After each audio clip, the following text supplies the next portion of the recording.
Okay.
All right. So let's continue with last week's discussion. Um, Last week we had an introduction to CMOS technology. We talked a little bit about bipolar. I thought it would be good to look at an example of a real process that would be available to you if you guys went out and did a tape out. And these slides are probably a little bit hard to read, so I apologize for that. Um, I just copied and pasted these directly from the web, and this is the source. So this is a technology offered by IBM. Just randomly, Googled technology, and this came up, so there's no preference for IBM or any other process. I'm not selling this process, in other words. But this is an interesting process because it does have a lot of options. You can see that starting out with the base technology, they have a base CMOS process. It's a 0.18, very similar to what we're using in this class. And you can see the wiring. You can either use copper metallization or aluminum, where copper would give you actually lower resistance, so it would help out in both digital and analog applications. And in the base process, there is no availability for bipolar. On the other hand, they have BiCMOS flavors of the process. But just before talking about the BiCMOS process, there's an enhanced CMOS process. And the enhanced CMOS process, you can see here, has passive devices, meaning resistors, capacitors, things that we talked about in the last lecture. And finally, in addition to having both copper and aluminum, there's also analog metal. What do they mean by analog metal? Anybody? The metal you can only use for analog. Have analog written on it. It's actually very simple. It's just thick metal. So thick metal has lower resistance, and so you can build things like inductors with analog metal, or you can have very low resistance lines. Okay. Any questions about the basic CMOS process here? Okay, and then the BiCMOS flavors, you can see that what they've done is they've added bipolar devices. In this case, they're actually very similar to bipolar. They're heterojunction bipolar devices because they have germanium building a heterojunction, which gives you higher performance. And in this particular family, you have a device with a 60 gigahertz FT and even 120 gigahertz FT if you're willing to pay for it.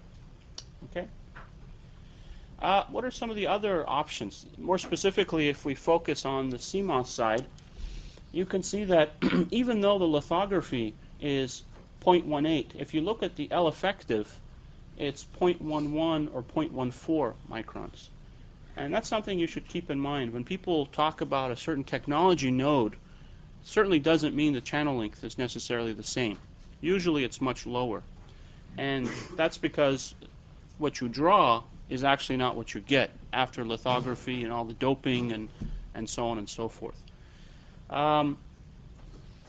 The other interesting thing here, you can see that there's many different supply voltages. So you have a 1.8 supply voltage, that's kind of the standard device.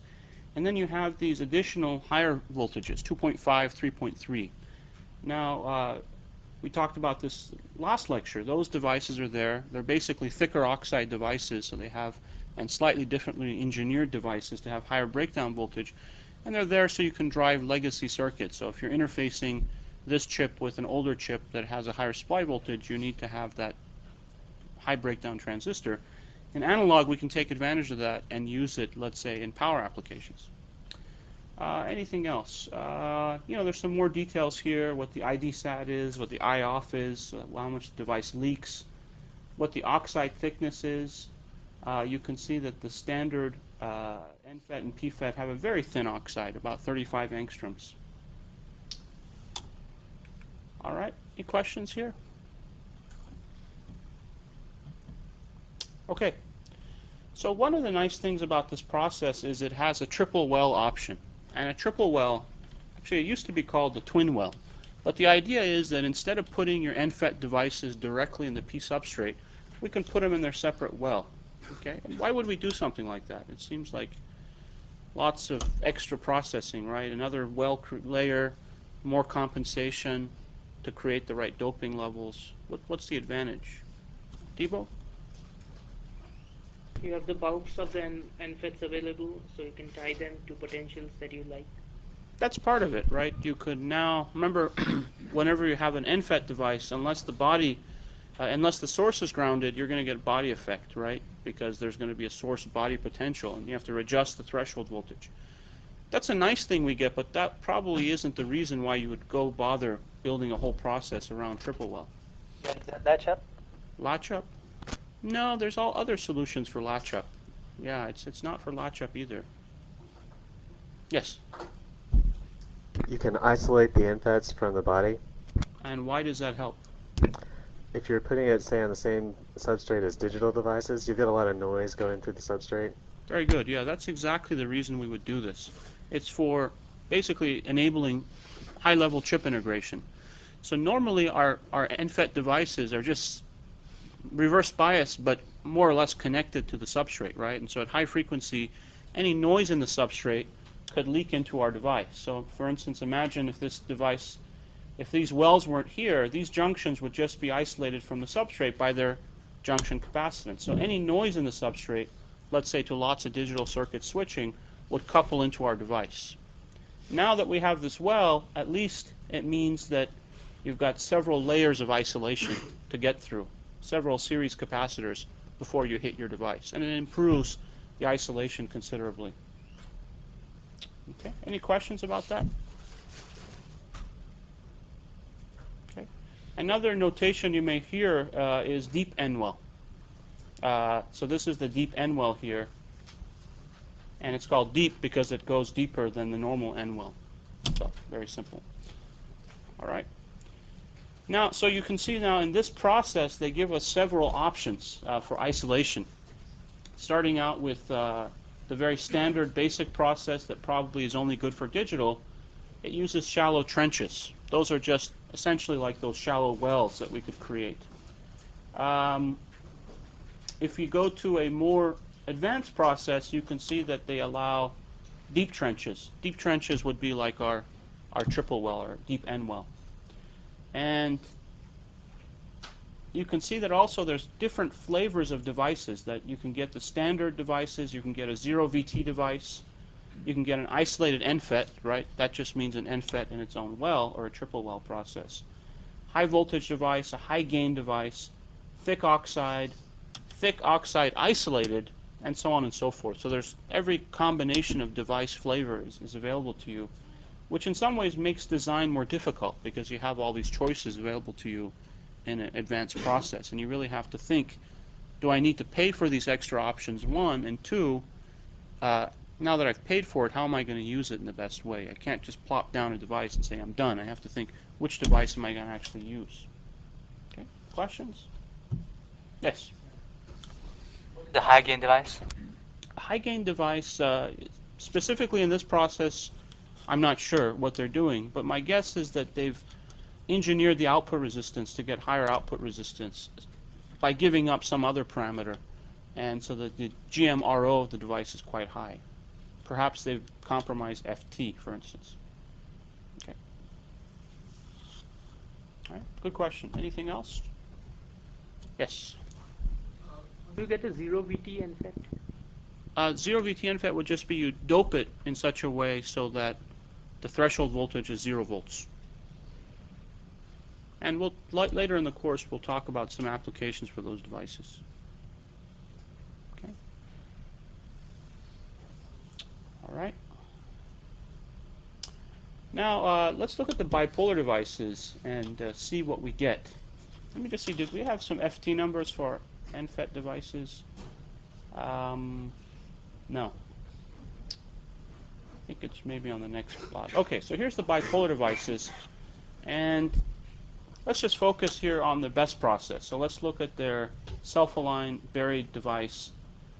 First of all, you'll notice a very high value of beta, right? Beta of 500. This is fairly typical. If you know the device physics of a bipolar, you know that if you go for high speed, you automatically also get high beta. This is the early voltage, or really it's what determines the output resistance. Again, a very pretty good value of early voltage here. What you're really paying for though is breakdown. You can see that the breakdown of the device is quite low, 1.8 volts. And there is a high breakdown version of this device which is going to have considerably lower FT and Fmax. And you can see that here. The standard device has an FT of 120 gigahertz. And to get that high breakdown, you really have to compromise and bring the speed down by almost a factor of 4. Fmax is very highly layout dependent. It's something we talk about a lot in 142 and 242. But it's basically the maximum frequency where you can get power gain out of your device. So if you go above Fmax, your device can't give you power gain. So in other words, it's no longer an active device. This is the footprint for the device for a minimum size device. You can see what the emitter area is. Not quite the actual footprint, just the footprint of the emitter. And then you also have some capacitance values, basically of course for bipolar, diffusion capacitance is just given by tau f or 1 over omega t, and then these are the junction capacitances. Okay. Questions or comments about these devices?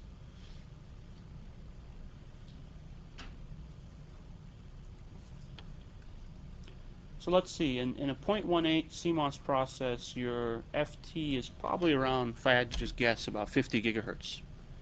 So you can see by adding a bi-CMOS option, you're getting a device that's more than twice faster. And so if you had the application where you really needed the speed, and you didn't want to go to the next CMOS technology node, let's say it were too expensive, then with an add-on process, you would get this bipolar device that would be very fast. Okay, and then something probably more interesting to us, because we talked about this a lot last lecture, is the passive devices. And you can see again in the very baseline process you have very few options. Basically, you have a thick oxide MOS that you can use as a capacitor, or you can use just, they actually do have a custom MIM cap that you can use. The density is about 1 femtofarads per micron squared, and really nice to see actual variation numbers. They're telling you, yeah, it's going to vary about 15%. Sometimes these numbers are hard to get unless you really go talk to the foundry. They don't recommend using inductors in this process, probably because the substrate is very conductive. And why would you use a very conductive substrate? Okay, use the mics if you guys don't have some. Got high Q factor. You don't want to take issues through the substrate. Actually, it's the opposite. So if you have a very conductive substrate, you're going to get lots of eddy currents, and it's going to limit your Q. So that's why, for this process, they're saying, nope, don't have an inductor. Even though you could always build an inductor, it just won't turn out to be a very good inductor. Okay. Yes? Keep your PN junctions reverse bias. I mean, if there's an IR drop due to high resistance, you could... Yeah, exactly. Yeah, it's for ESD. It's for latch-up. So you want to have very low resistance in the substrate. So any substrate currents basically don't produce enough voltage drop to turn on junctions to cause parasitic bipolar, right, latch-up. Okay. So if you want to get a process that supports inductors here, you can see that you have to move to this process, 7RF. RF meaning it's for RF applications. And they also throw in a dual MIM cap. So this is a capacitor with 2 plates. Plate on top, plate on bottom, 2 thin oxides to give you higher density. So you can see that the single MIM has 2 femtofarads and the high MIM has 4 femtofarads. Okay? And then these are slightly more precise, about 10%. They have these basically fuses, so you can do some kind of very simple programming with just running currents to the device. It's kind of like a very cheap memory technology, if you like. And then they have inductors, and they're quoting some numbers for the inductors. A 1 nanohenry inductor at 2 gigahertz, and you can see that you can get Qs from 10 to 24. And then for resistors, you can see there are lots of options. As we talked about last lecture, there's N plus and P plus diffusion resistors.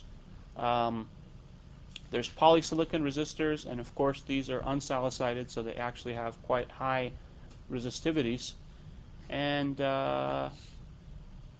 see, and then there's also varactors, and again, varactors will mostly be used for RF application. It's something we talk a lot about when we talk about, let's say, VCOs in 142. Okay. Any questions or comments about this list? Yes, Mark. How feasible is the Q of 24 for the inductors? I mean, What is it? how feasible? I mean, are those... It's quite feasible. So these are measured results. So this is an inductor that they fabricated and measured, and the reason it's so high is because they have a thick metal option in this process. I shouldn't quote the exact thickness unless it's posted somewhere, but it's quite thick. Yeah. All right. Any other questions? Okay, now very quickly I wanted to tell you guys a little bit about distributed effects. Partly because we're running circuits at higher and higher frequencies, and kind of our assumptions of lumped elements, we have to always continuously question those assumptions. And one place where you can question those assumptions very easily is in a resistor. So let's say you've built a resistor in a process. It could be a poly resistor, it could be a P plus or N plus diffusion resistor. You know that, in fact, there's going to be some capacitance associated with that resistor. Either capacitance, reverse bias junctions, right? So this basically is a distributed diode across here with a resistor in between, which gives rise to this capacitance. Or in the case of a poly resistor, it's just the capacitance from poly to substrate, right? Nevertheless, you get this distributed structure, and the question is, what's the actual resistance between these two terminals at high frequency? Okay. Now, if you've taken 117, this is actually a pretty easy problem to analyze. It's just a transmission line, really. It's a transmission line where the resistance dominates over the inductance, and so it becomes an RC transmission line. And you can write a few equations down and show that the two-port parameters for this device. In other words, it's a two-port, so it should have basically, it's a passive two-port, so it should be described by 3 unique numbers at any given frequency. And in fact, you see that this matrix is symmetric, and it is in fact described by 3 numbers. And you can calculate these 3 numbers based on the properties of the line. Those properties are the Z0 of the line, or 1 over the admittance of the line, which is R prime, which is the resistance per unit length divided by j omega C prime, the capacitance per unit length. And I've normalized this in terms of the sheet resistance of the device. And also the propagation constant of the line, which is a product of the resistance per unit length times the capacitance per unit length times j omega. Okay? So if you can see that here, because the capacitance is proportional to W and the resistance is inversely proportional to W, I get W squared. So this impedance of the line is proportional to 1 over W. On the other hand, the propagation constant doesn't care about what width you use, because the resistance is proportional to 1 over W, capacitance is proportional to W, and they cancel out. So the interesting thing here is that the actual high-frequency impedance of this line is sensitive to the layout. If you lay it out with different W's, you get very different high-frequency resistance. Of course, you could have predicted that by lump theory, right? If you think of this as a lumped resistor with some capacitance, right?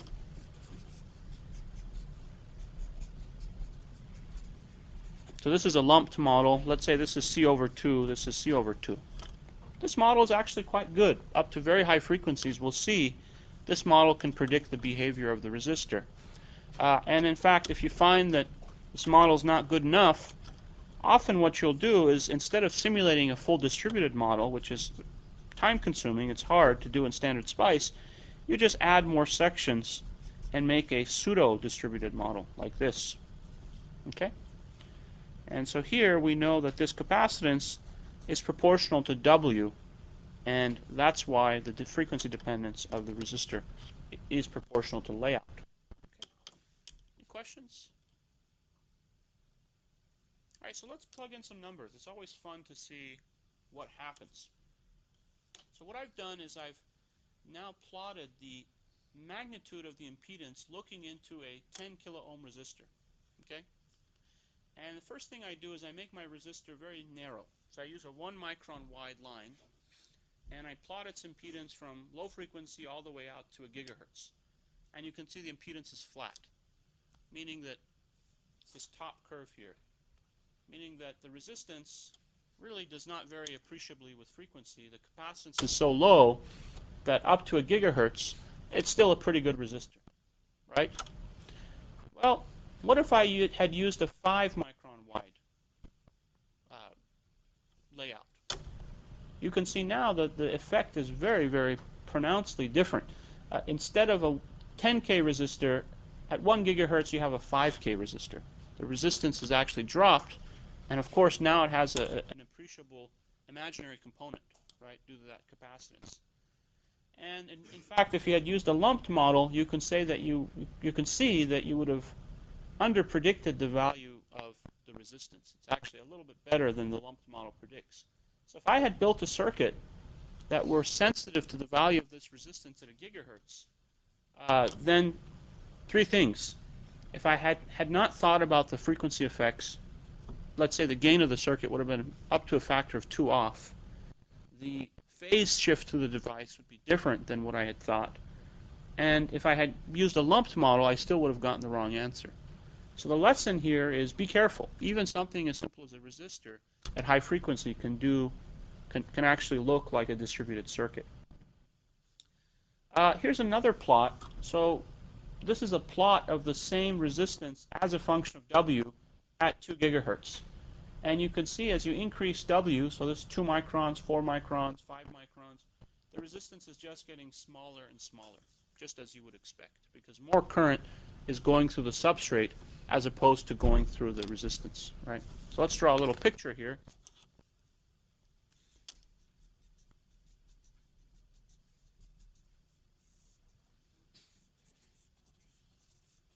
So at low frequency, all the current basically goes through here, and you get that resistance of 10K. At high frequency, a part of the current, though, takes this path.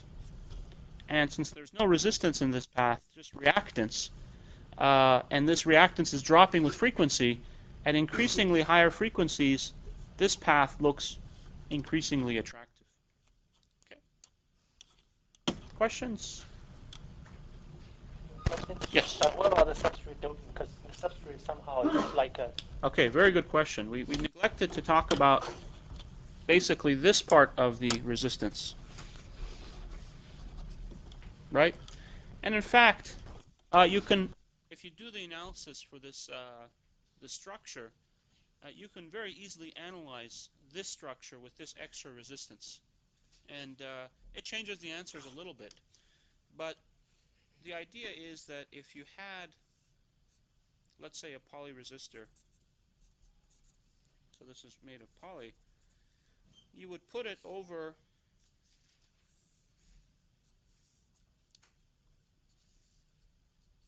let's say some kind of N plus, right, layer or P plus layer that's grounded. And so this is acting like a mechanism to capture any of this current and actually take it to a known ground. More importantly, it's shielding this resistor. Because remember, if you have noise coming in from the substrate, it could also leak into our resistor. This could be digital switching noise. So what we want is to put a shield under our resistor to keep this resistor as quiet as possible, because we're using it for analog circuits.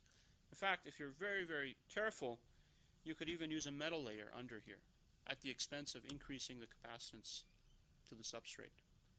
So this is why we use a model that looks like this, where we just assume that this resistance is much larger than this resistance. Okay? That's a good question.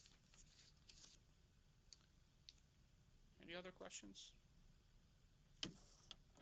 Yes, David. Does that explain why this curve in here flattens out of the YWs?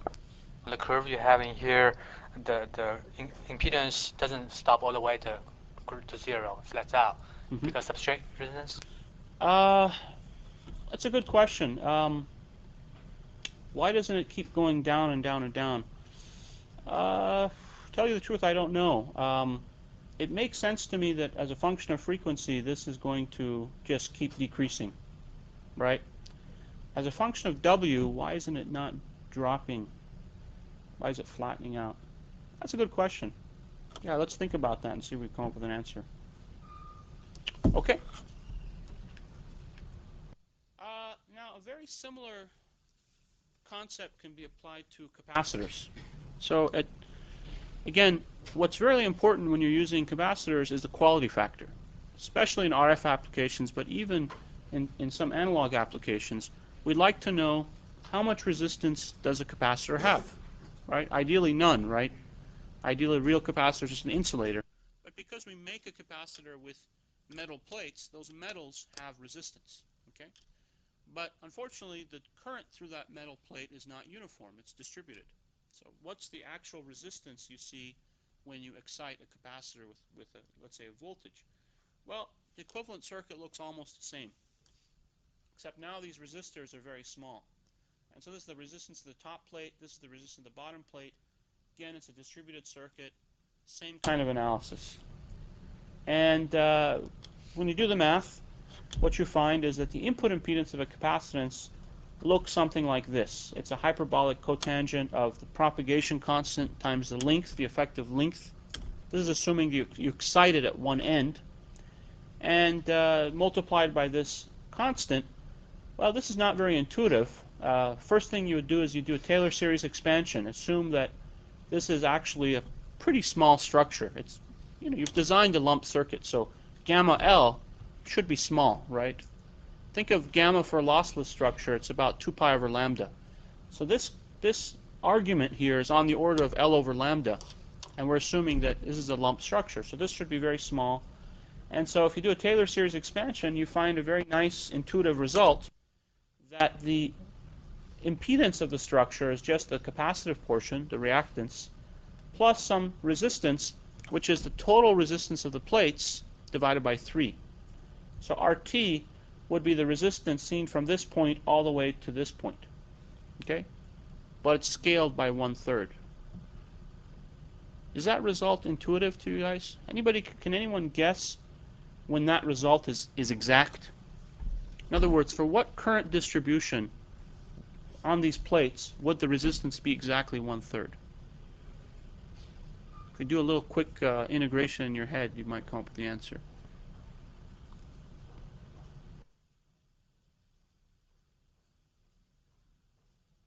Give you a hint. You have to square the current to get the resistance loss, right? So what function squared?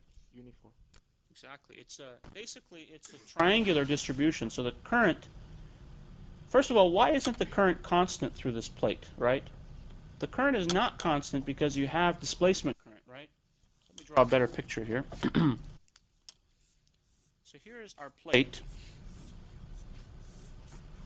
And I come in with a certain current, say J, and I know that J has to go to 0 at the end of the plate, right? No current is exiting at the end of the plate. And I know that this current has to balance out with this displacement current, which is due to the fact that these fields are changing, right? I have a large electric field here, and it's varying. And so if I assume that this is a true parallel plate capacitor, in other words, a true parallel plate capacitor has uniform field, that means the displacement current is constant. So I'm constantly eating away at this incoming current. If I constantly eat away at this current, the distribution should be something like that. So this is J, it goes to 0 at the end, and it just drops uniformly to 0. Okay? Now if you square this and integrate, you get 1/3.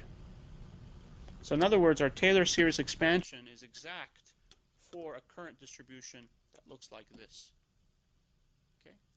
Now why isn't this assumption correct? Why isn't it exactly 1/3? Because as you go through the device, because of this resistance on the plate, your voltage is actually dropping as you go out here. And that means that the displacement current is decreasing as you go out towards the end of the device. And so in reality, the real distribution is exponential. Okay. Questions or comments? Okay, well, if the resistance is 1/3 for just contacting the device at one side, why not contact it at both sides, right? And in fact, again, you can do the math, and you'll get a nice result that the resistance now drops by a factor of 4. So the effective resistance of that plate is now 1/12 what you would have gotten if you used basically, if 1/4 the result you would have gotten from a single-sided contact.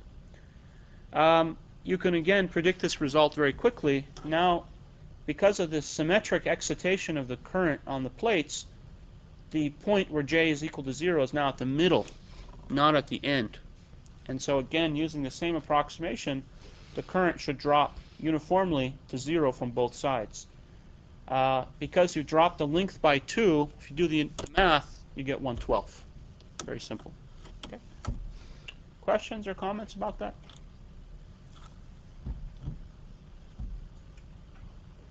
All right, so finally, last passive device we'll talk about are inductors. And if I were teaching this course 10 years ago, I would say, analog circuits, we don't use inductors. They're useless. But things are changing. Two things are happening. One, we're going to higher and higher frequencies, right? Analog circuits are being pushed to higher and higher frequencies. That's always happening because digital circuits are getting faster, so they're eating up applications at lower frequencies. And so analog, naturally, signal processing has to go to higher frequencies. The other thing that's happening is broadband is becoming a lot more important. So to give you an example, there's lots of research today on ultra-wideband radios as opposed to narrowband radios. Ultra-wideband radios have bandwidths from 3 to 10 gigahertz, 3 to 7, 10 gigahertz. So we're talking about really wideband systems. High-speed communication. So if you're building a link that has to go, let's say, from memory to CPU, that link is running at really high frequency. Again, it's a very broadband link. So you need circuits that operate over very wide bandwidths. And if you're trying to design those circuits, because they have to work all the way down to DC, right, you can't simply use tuned circuits. That's what we use in, let's say, 142 or 242 in RF circuits. But what you can do is you can use inductors to enhance bandwidth. Okay? And here's an example of a bandwidth enhancement. This is called shunt peaking. The idea is I have this RC load that I have to drive that's giving rise to my time constant. Well, if I put an inductor in series with this resistor, then the impedance of this structure is going to go up at high frequency. So I can try to compensate for the drop in impedance with this inductance. In other words, I'll use the peaking that I get from this inductance to enhance the bandwidth. Okay? So this is the intuitive idea. If you do the math, you find out, you basically just analyze the circuit. It's a very simple circuit. You should all be able to analyze it within a few minutes, and then come out with what's the peaking what's the boost in bandwidth I can get. So if I have a 3 dB frequency defined by the RC time constant, placing this inductor here can boost the impedance by almost a factor of 2. So I can increase the frequency response by 85% by using this inductor. And the nice thing is that because this inductor is in series with a resistor, the quality factor is not so important. In other words, you don't need a really high Q resistor, inductor. It's in fact being DQ'd on purpose. So you can use very thin metals, and you can basically wind them up to get some large value of inductance and really get lots of peaking out of the circuit. Now, the expense is that because, in fact, it's called shunt peaking, so your frequency response now is going to be peaky, about 20% peak here. So instead of dropping flat, it's going to do something like this, right? So that's the peaking. Turns out that if you can't tolerate this peaking, let's say because of the time domain response, step response, then you can back off on the bandwidth enhancement and actually still get a benefit, but get almost no peaking. It's 1 or 2% peaking. So you can use the peaking as a design parameter to see how much bandwidth extension you can get. Okay? Questions? All right, so how do you build inductors? Well, inductors, the way you build them is, think of for a moment how you build inductors outside the chip, right? Usually it's coils, right? You use coils. So let's draw a picture of a coil. So this is, let's say, a loosely wound coil. In reality, of course, you'd wind it as tightly as possible. And in a coil, what you're doing is you're summing the magnetic fields of these turns, right, to get a high value of inductance. In other words, if I just had a bunch of loops, so if I had a loop here, then I had a loop here, versus two loops adjacent to each other, the two loops that are adjacent to each other have much higher inductance than the two loops that are far apart. Why is that?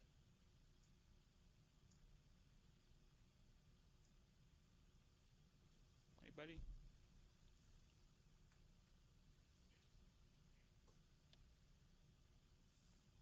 Yes.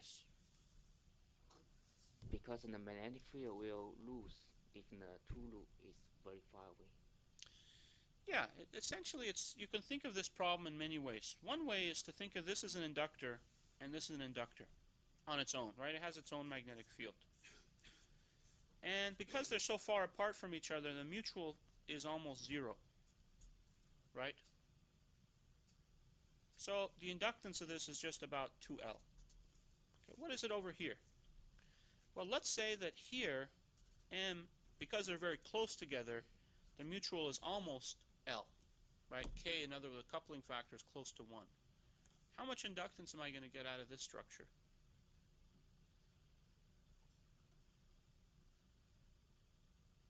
Well, first of all, I've made sure that their orientations are the same, so their magnetic fields add, right? I don't want them to subtract. Anyone want to guess? Is it going to be 10 times L, 5 times L, 1L? It's just a guess, right? Doesn't hurt to guess. 4L, exactly. And the reason is that as I go through one loop, I get an L plus the mutual coupling. Because the currents are the same, I just get an M. Then I go through the second loop, I get another L plus the mutual coupling, which gives me another M, which is actually 4L.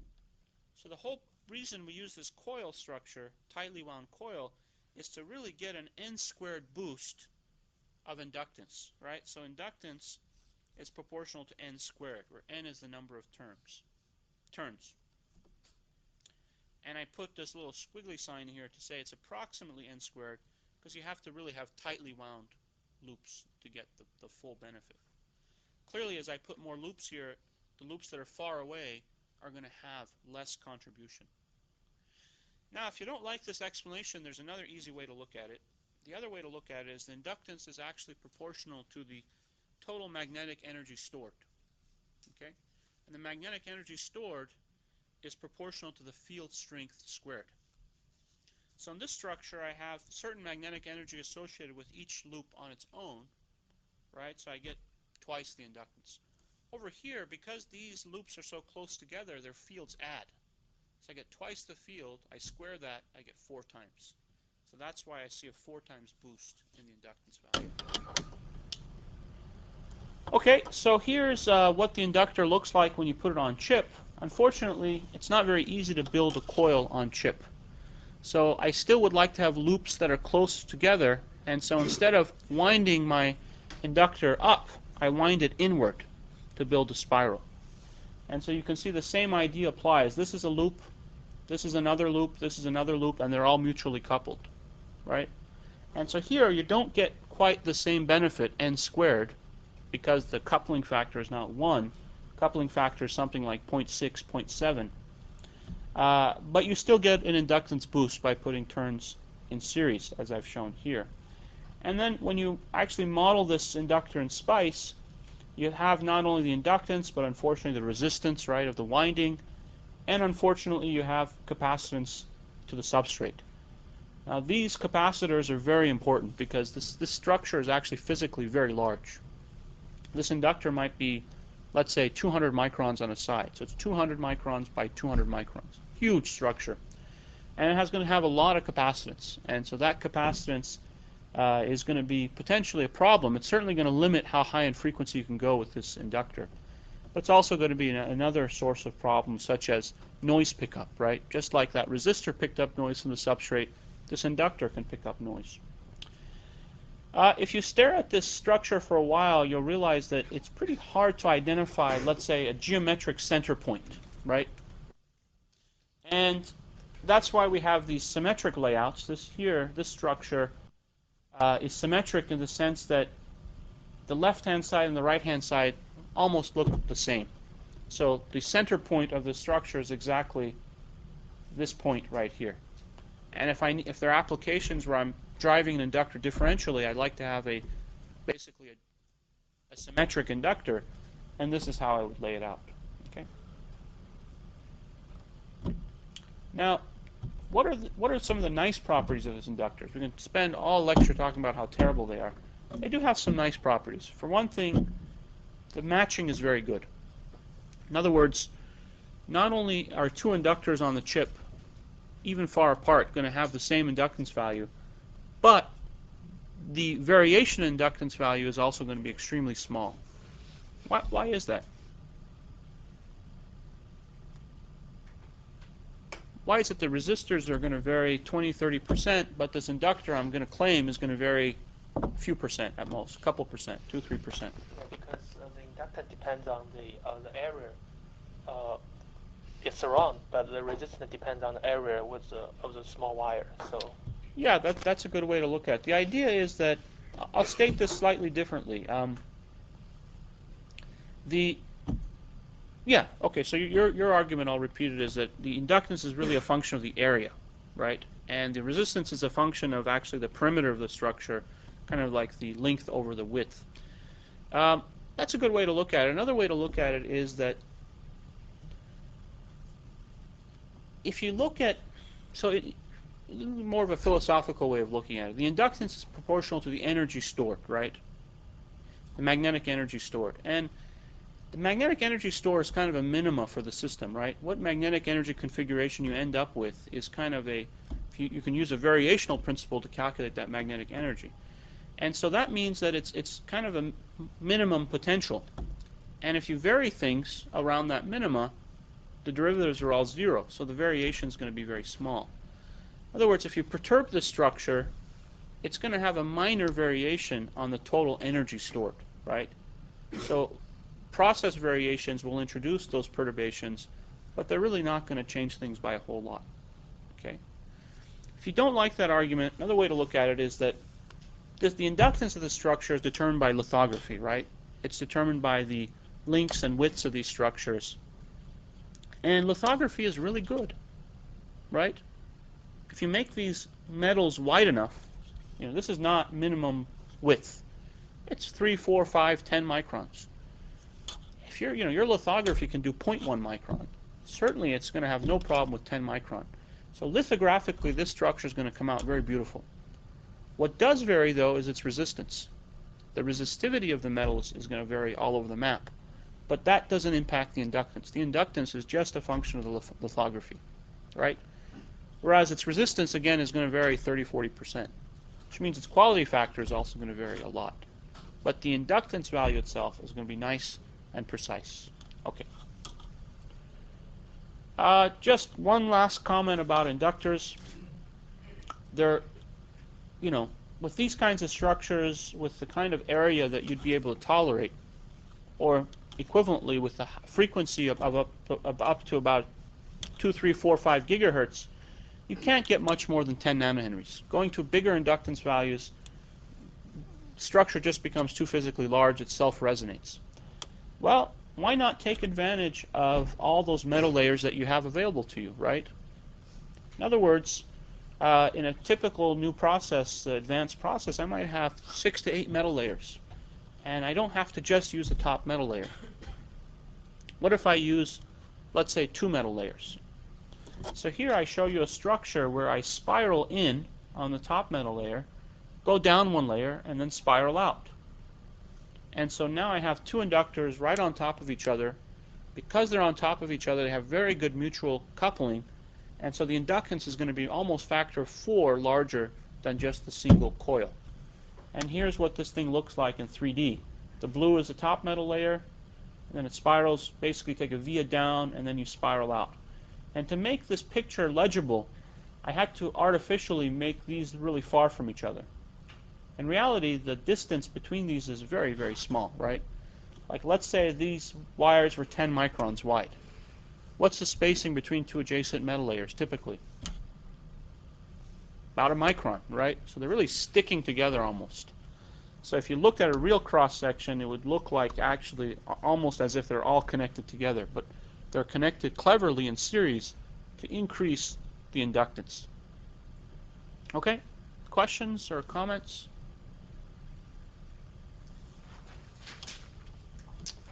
All right. Okay, now we're going to switch gears and talk about MOS transistor, right? Enough about passive devices. Let's focus on active devices.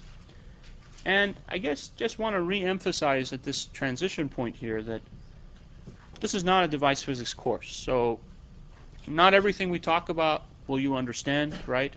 And the point here is not really to teach you how to go out and model all these effects, right?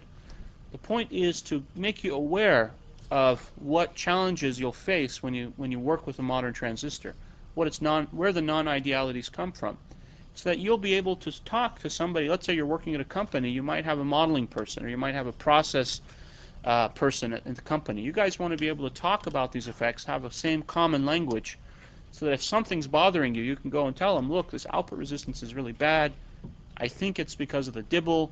There's something we can do about it. We change the transistor, or we talk to the fab and see if there's another option.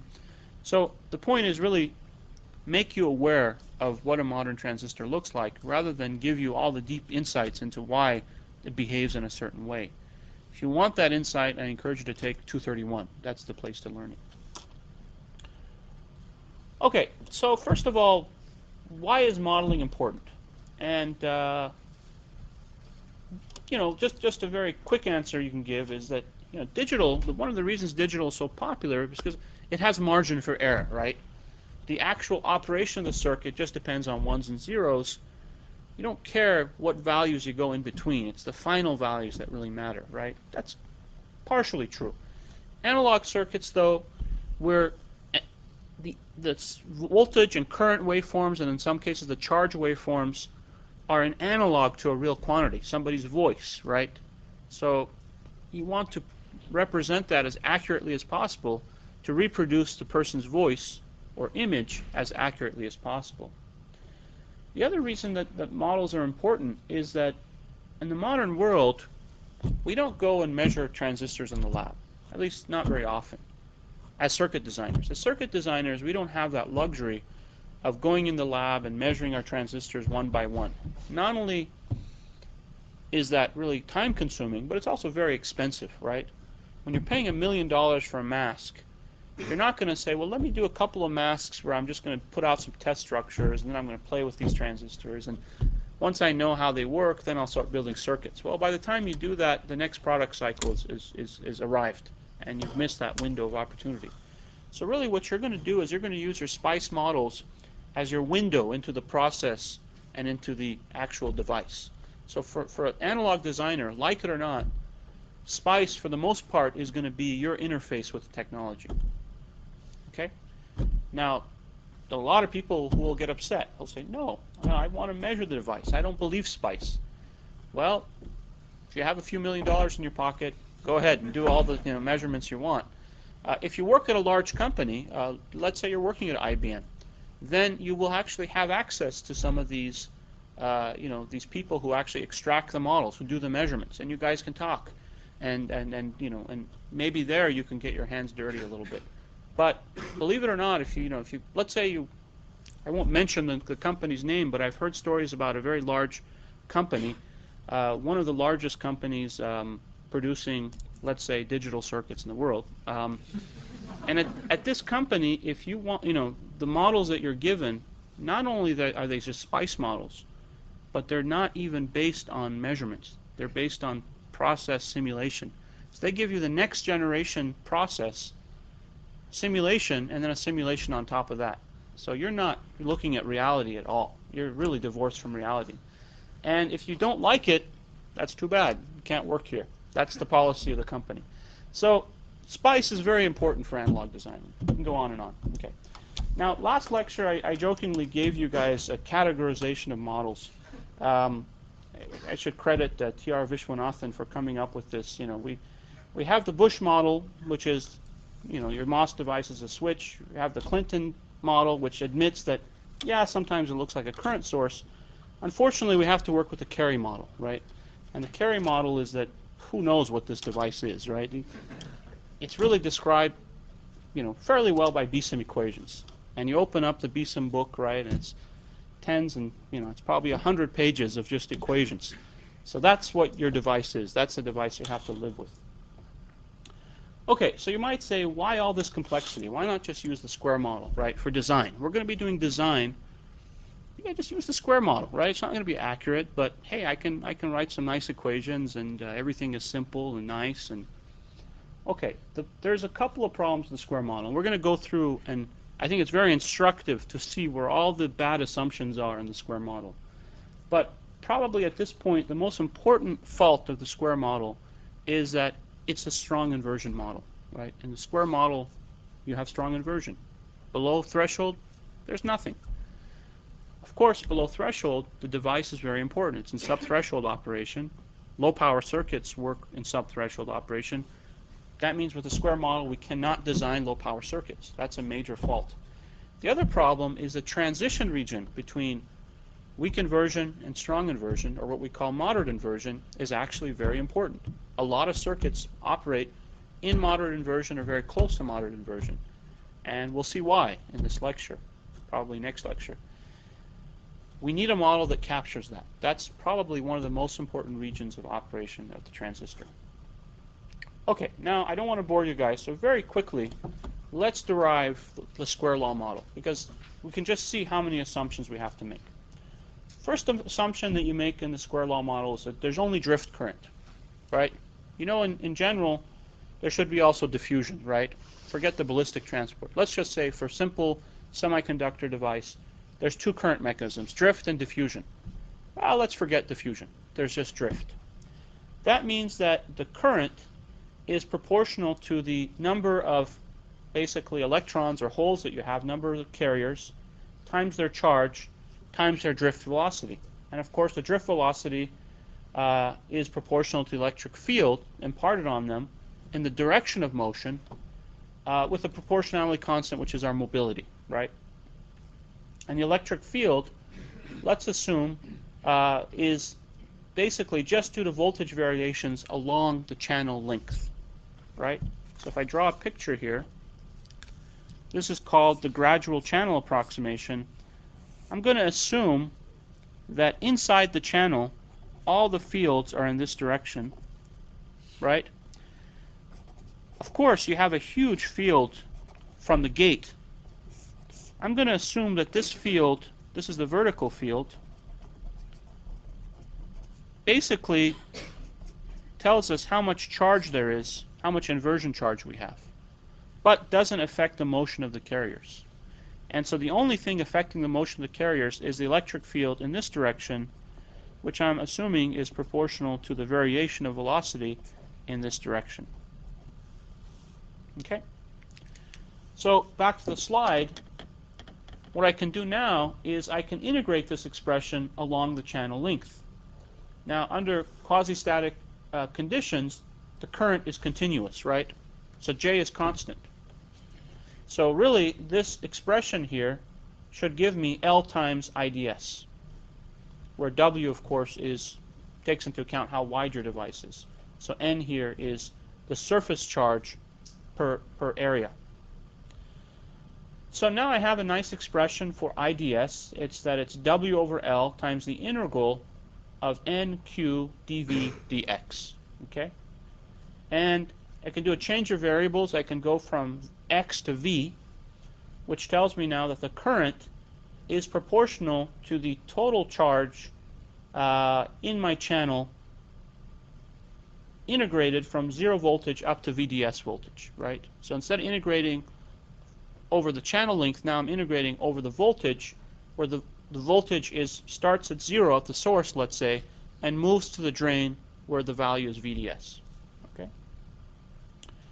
Now, what assumptions have we made so? So we made this gradual channel approximation that these fields are independent. We assume the field is only one-dimensional, right?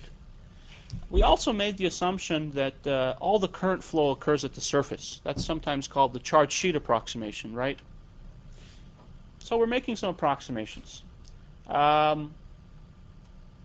So if we use this simple gradual channel approximation, we know that at any point in the channel, the density of carriers is just given by Cox VGS minus VT, right, by definition. This is the inversion charge in the channel. Of course, VT varies, right? So let me draw this picture here. So what I'm interested in knowing is what is N of X, right? And N of X is Cox VGS minus VTX. Well, this is Cox prime, right? At any given point in the channel, I know how much charge is there. It just depends on VGS minus VT minus, V of X, where V of X is the potential at this point. So over here, V of X is 0, right? So that the charge at this point is just VGS minus VT. Over here, V of X is VDS. So the effect of VD is to back bias, basically, my channel and decrease the inversion charge. All right, so come back here. This is this expression. This is the amount of charge at any given point, VGS minus VT minus Vx.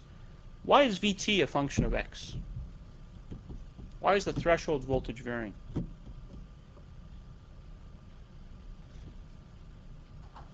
Depletion region is different from the source and drain.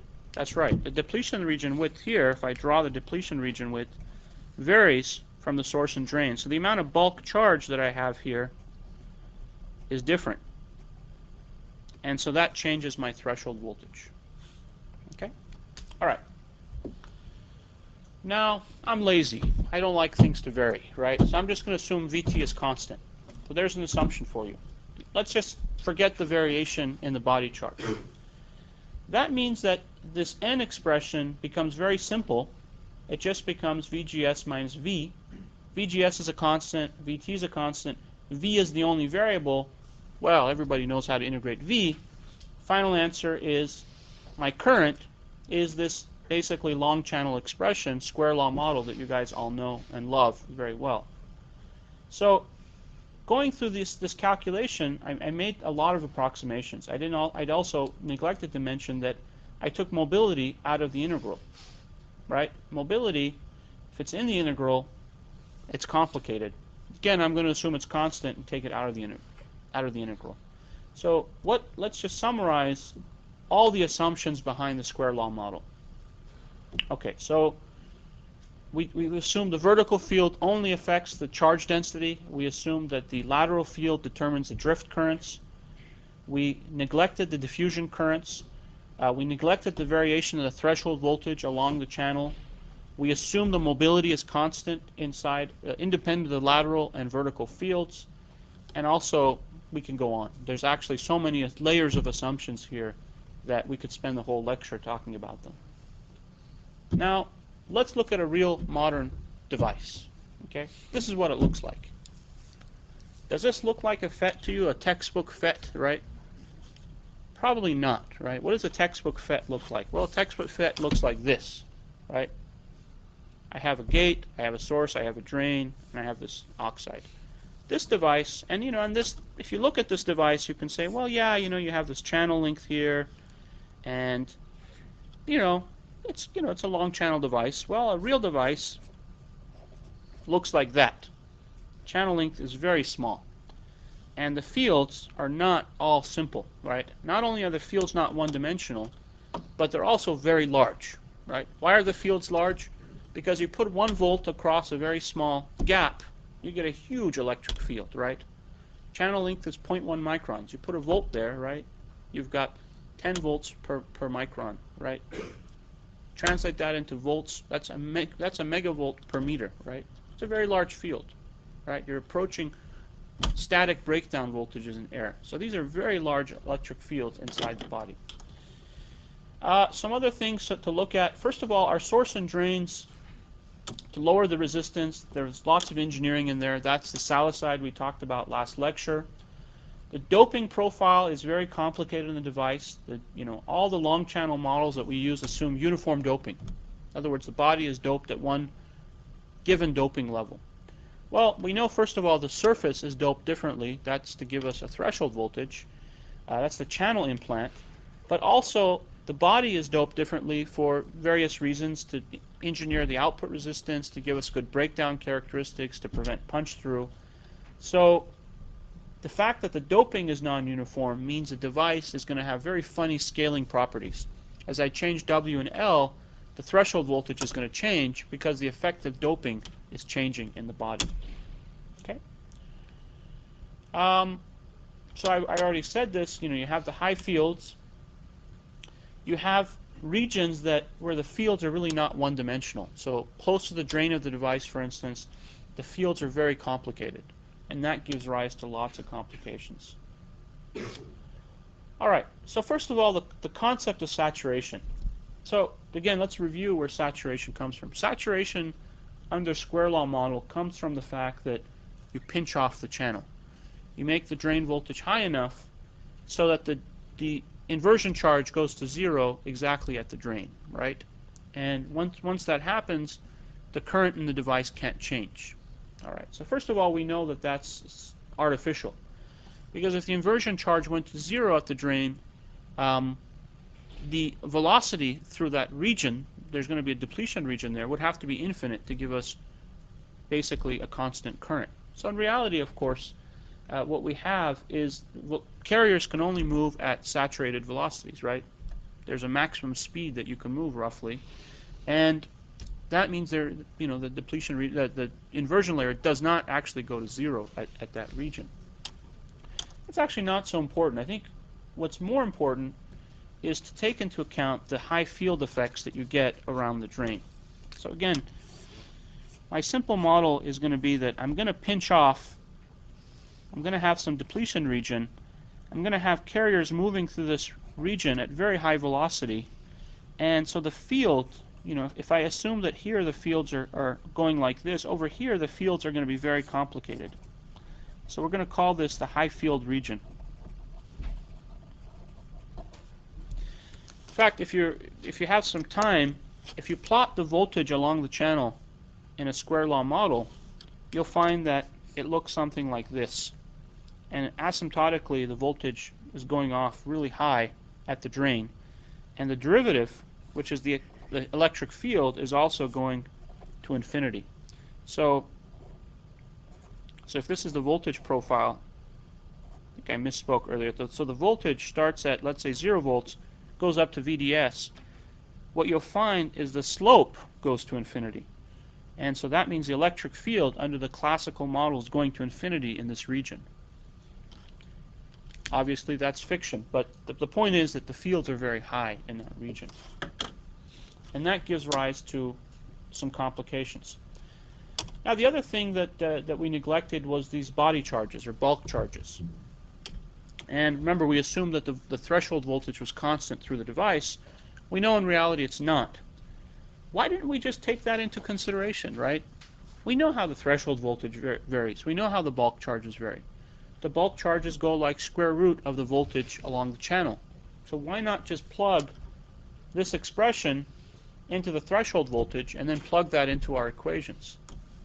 If you do that, instead of getting a square law model, you get something like a 3/2 power model. Very ugly. You know, it's actually, I think, SPICE level 2 or 3 uses this model. So if you're curious, you can look at it and see the details. But, you know, the whole point of the square law model is it's simple, right? So just adding this little bulk charge made the model so complicated, right?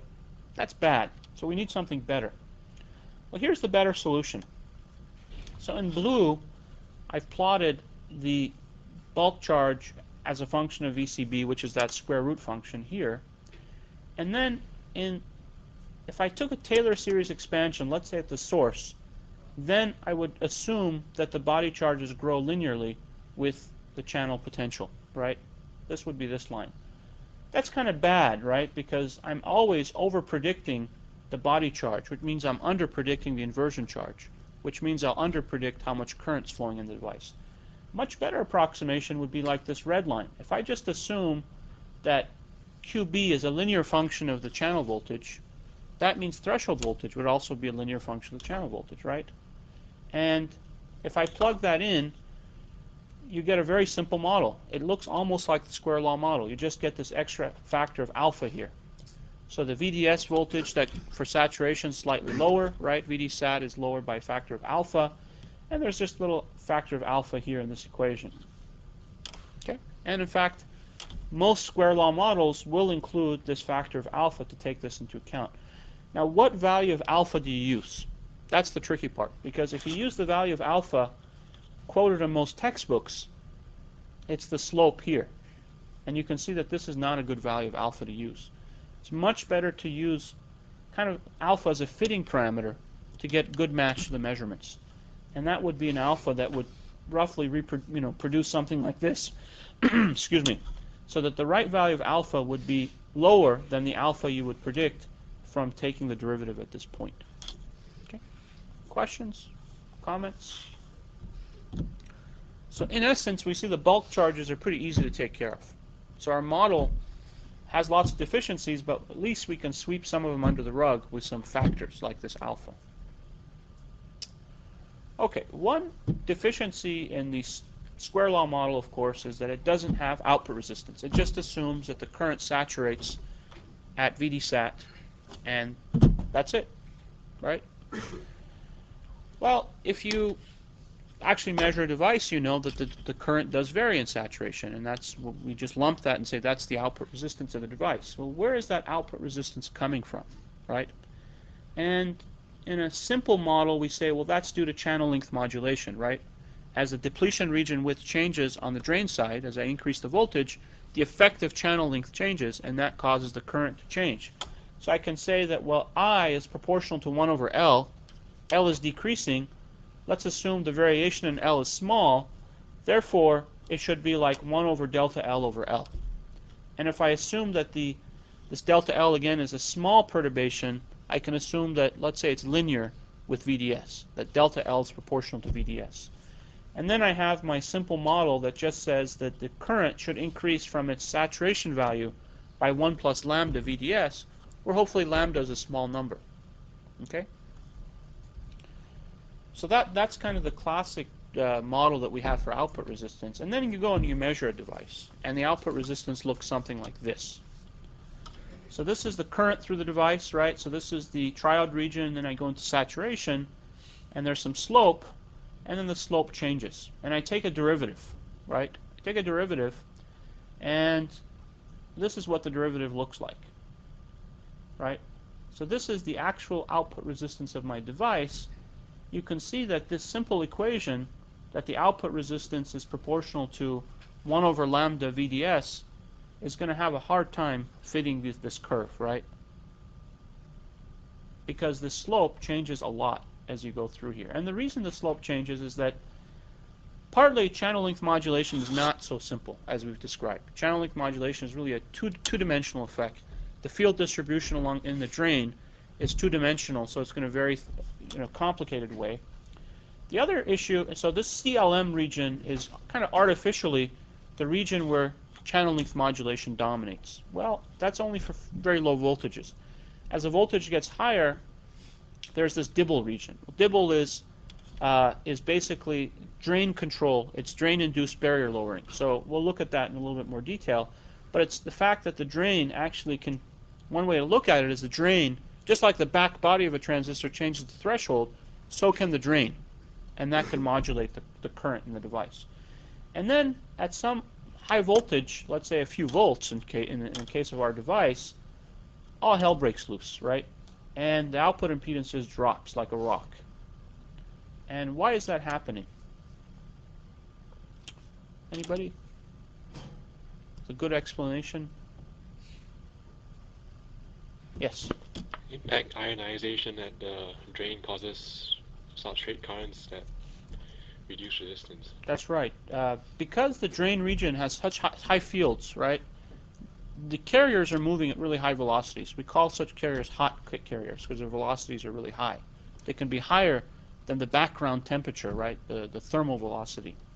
And so these hot electrons, or hot holes, but more likely hot electrons because they have higher mobility, when they collide with the lattice, they can actually knock off electrons from the atoms during that collision. So it's an inelastic collision. Electron-hole pairs come off, and they give rise to substrate current.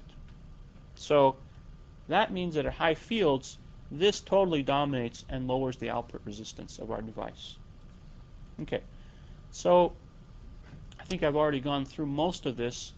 Let's see, since I don't have a slide on dibble, let me just say this with a picture as well. So the idea in dibble is we know that the body changes the threshold of the device, right? But why shouldn't the drain affect the threshold voltage, right? In fact, if I look at the field lines in a long channel device, most of the field lines actually terminate on the channel. If I look at a short channel device, you can see that some of the field lines will actually terminate on the drain, which tells you right away that the drain can impact the amount of inversion I have in the channel. In other words, the drain controls the threshold voltage. So the VT is a function of the body and the drain of the device. The moment you allow this to happen, of course, the current is going to vary with the drain voltage, which means you're going to have higher output resistance. So that's the dibble effect. This leads to dibble. Okay? Now, a nice way to actually visually see the dibble effect is just to look at some two-dimensional simulations of the potential profile in a device and how that varies as you change the drain voltage. And what you find is that, so let's say that this is the usual profile in a long channel device, in a short channel device, as I change the drain voltage, I can actually lower this barrier potential, which means I can affect the source injection or the total transport current in the device with the drain voltage. A long channel device, of course, you have almost no effect. This potential here is pinned by the gate voltage. Short channel device, the drain voltage can move things around. Okay? Questions? Okay, and again, I'll let you guys read this slide in more detail. Here's an empirical model for the substrate current. Again, it's not that important. You should just realize that it's there, and it has an exponential dependence. So you get to these high drain voltages, and you just see the output resistance drop like a rock. It's because of this impact ionization. Okay, mobility. So the other huge assumption we made in our simple square law model was that, first of all, mobility was a constant. And it was a constant with respect to both vertical fields and lateral fields, right? So here's how mobility acts as a function of basically the lateral field. So this is the carrier drift velocity as a function of field. And you can see that for most materials, in fact, we're really interested in silicon, it's more or less a straight line if the electric fields are pretty small. As the electric fields get really large, though, most of you know, we saturate. And for silicon, it's a nice simple curve. There's no peak. It just saturates. And the velocity cannot go any higher. Now, these are velocities at basically in the bulk of the structure, where the scattering is probably dominated by phonon scattering. If you go to the surface of the device, there's actually much enhanced scattering, sometimes called surface roughness scattering. So this whole curve would scale, but the overall shape would be the same. And so how does this impact our model? Well, if you go back to the equations, you realize that we're going to basically way over predict current, because we're going to predict mobility is much higher than it actually is, because some points in the channel have really high electric field, and the maximum velocity that you can travel at will be Vsat, not the velocity given by our calculation.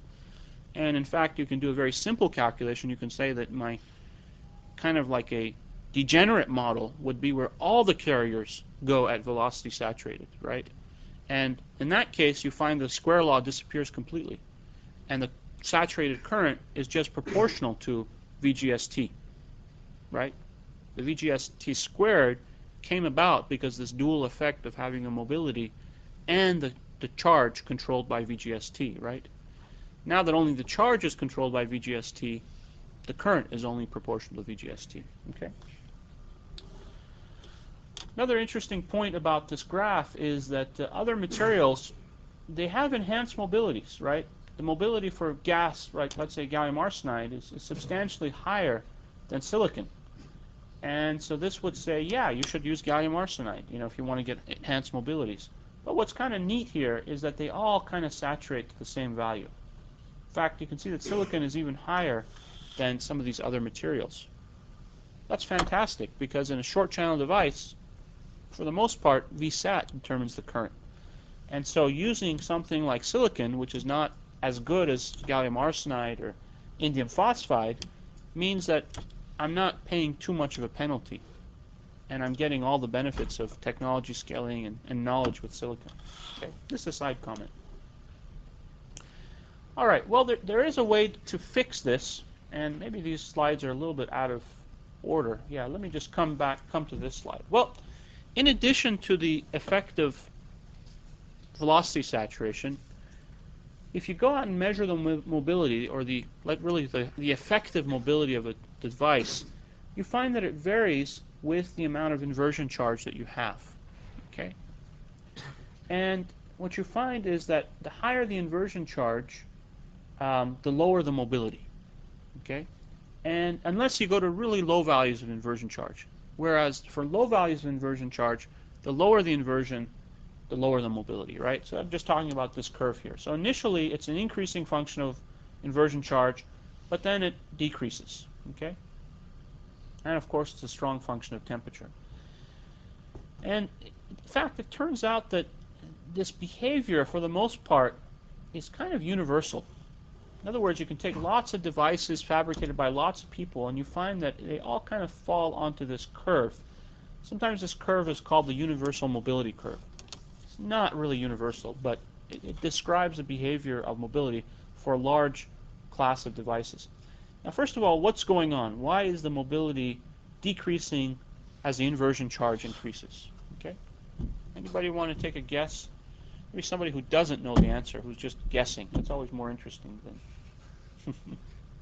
That's why I don't like to say it, because I know the answer. Okay. Anybody want to take a stab at it?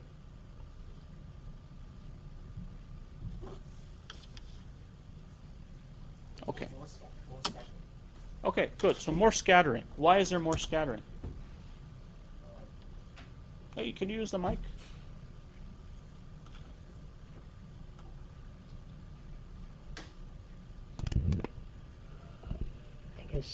That's a good answer, by the way, right? Mobility stops, you decrease this because there's more scattering, right? That's what gives rise to. Yeah, no, I'm kidding. But yeah, why is there more scattering with higher inversion?